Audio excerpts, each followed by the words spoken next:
मीरा चरित आकाश कुसुम का किंचित स्पष्टीकरण।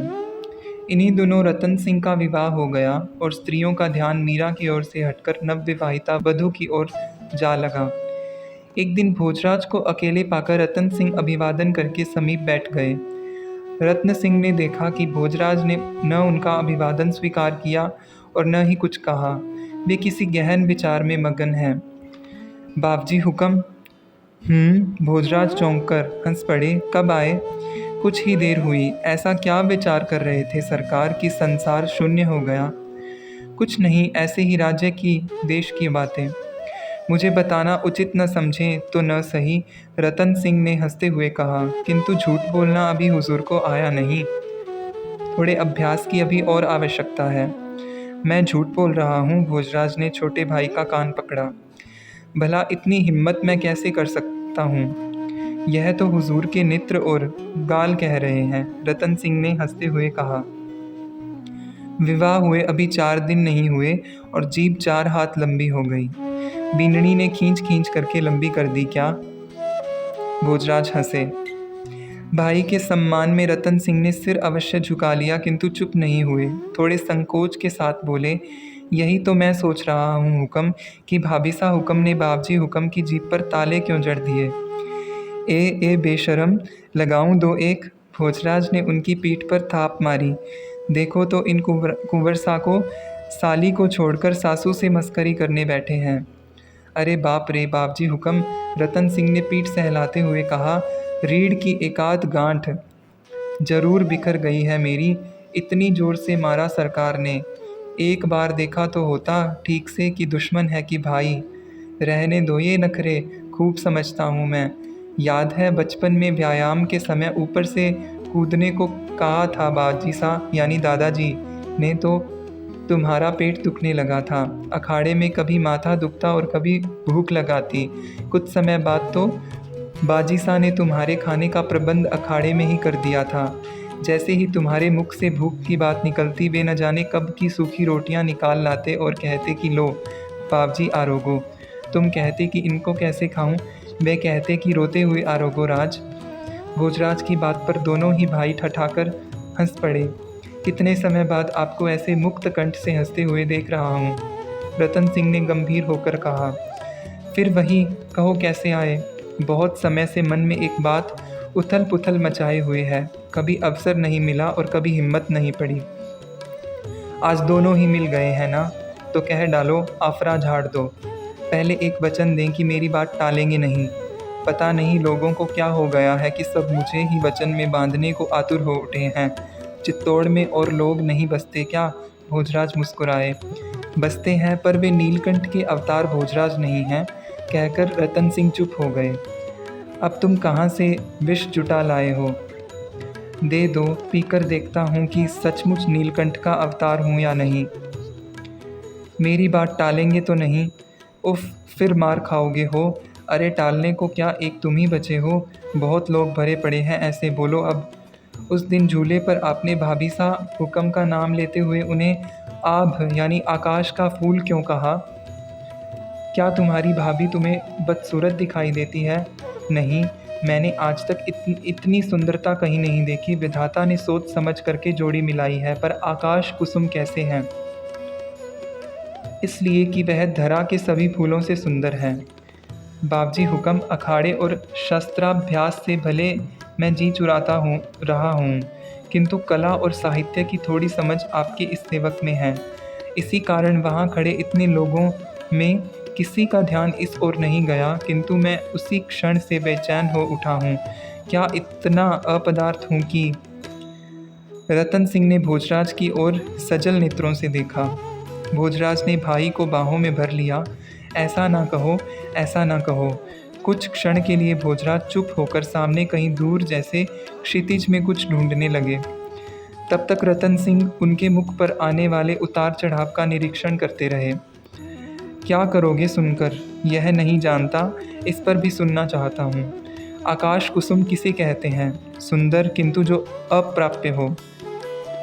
बस यही है जो तुम जानना चाहते हो। बाबजी हुक्म। रतन सिंह केवल संबोधन करके रह गए। क्षण भर में अपने को संभालकर उन्होंने पूछा, किंतु क्यों, कैसे? यदि तुम्हें ज्ञात हो जाए कि जिसे तुम विवाह करके लाए हो वह पर स्त्री है तो तुम क्या करोगे? पर स्त्री? पर कैसे? मेड़तियों ने दगा किया है हमारे साथ, किंतु गौरल दे भुवासा तो वहीं थी।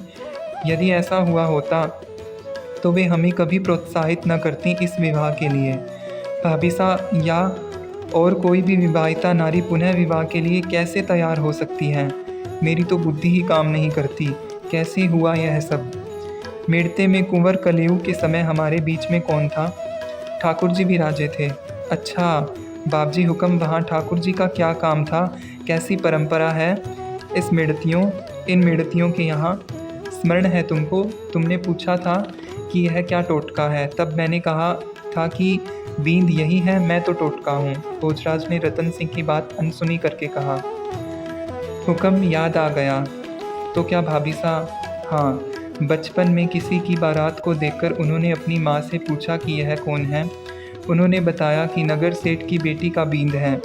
तुम्हारे भाभी सा ने जिद की कि मेरा बींद कौन है, बताओ। बहुत बहलाने पर भी ये न मानी तो उन्होंने कह दिया कि ये गिरधर गोपाल तुम्हारे बींद हैं। बस उसी दिन वह बात इतनी गहरी बैठ गई कि ठाकुर जी को आना ही पड़ा। ठाकुर जी को आना पड़ा? रतन सिंह ने आश्चर्य में भरकर पूछा। हाँ, अक्षय तृतीया की अगली रात उनका विवाह ठाकुर जी के साथ हो गया।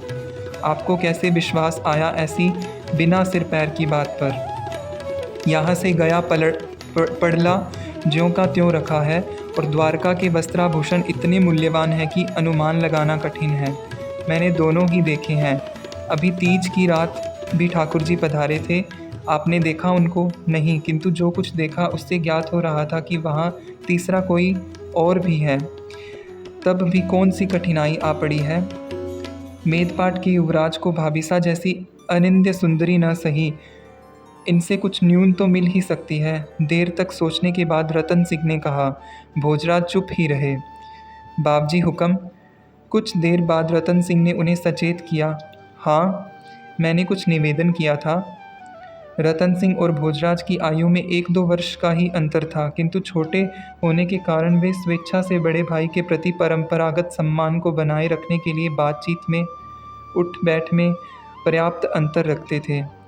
इस समय भी वे भाई के पैरों के पास बैठकर इस प्रकार बात कर रहे थे कि अपना समाधान भी हो जाए और बड़े भाई का सम्मान भी कम न हो। एक बात पूछूं? भोजराज बोल पड़े। आदेश दीजिए। तुम्हारे साहित्य में मन के विषय में भी कुछ कहा गया है। वह क्या है, कैसा है, उसकी शक्ति सीमा आदि? भोजराज ने वाक्य अधूरा छोड़कर भाई की ओर देखा। मैं समझ रहा हूँ सरकार की बात। रतन सिंह मुस्कुराए। मन कैसा भी हो और कितना ही भी शक्तिशाली हो, पर वह है अपना ही, किसी से उधार लिया हुआ नहीं कि यदि बिगड़ गया तो उसके स्वामी को क्या उत्तर देंगे। सच कहते हो, किंतु यदि वह हो ही नहीं अपने पास तो किसे बिगाड़ा या सुधारा जाए? ऐसा कैसे हो सकता है? रतन सिंह ने प्रश्न किया। अभी तुम बालक हो।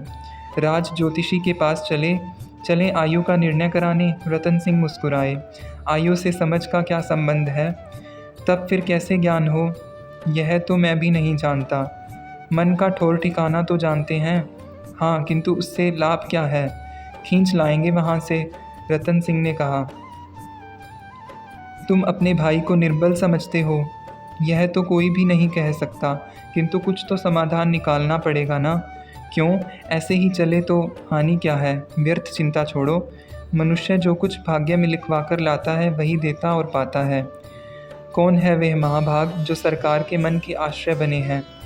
क्या करोगे जानकर?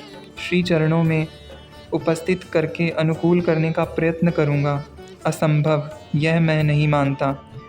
तुम क्या, इसे तो एकलिंग नाथ को भी मानना पड़ेगा। श्री भोजराज का स्वर भारी हो गया। बाबजी हुक्म। रतन सिंह रूंधे गले से केवल संबोधन करके रह गए। उनकी आंखें भर आई। उन्होंने पूछा, कोई आशा नहीं? उत्तर में भोजराज ने सिर हिला दिया। रतन सिंह घुटनों में सिर दे सिसक पड़े। कुछ मोती भोजराज की नयन शुक्तियों से भी झरे और रतन सिंह के केशों में उलझकर रह गए। शीघ्र ही भोजराज ने अपने को संभाल लिया। भाई मेदपाट के राजकुंवर तन मन की पीड़ा से नहीं रोते। रतन सिंह की आंखों में देखकर वे मुस्कुराए। इनके लिए तो मन का होना ही अशुभ है। हमें केवल बुद्धि की आवश्यकता होती है। हम प्रजा, धर्म, देश और कर्तव्य की संपत्ति हैं। हम अपने लिए नहीं जीते मरते। इन्हीं के लिए हमारा जीवन धरोहर और मृत्यु मंगल महोत्सव होती है। यह दुर्बलता हमें नहीं शोभा देती। उठो चलें।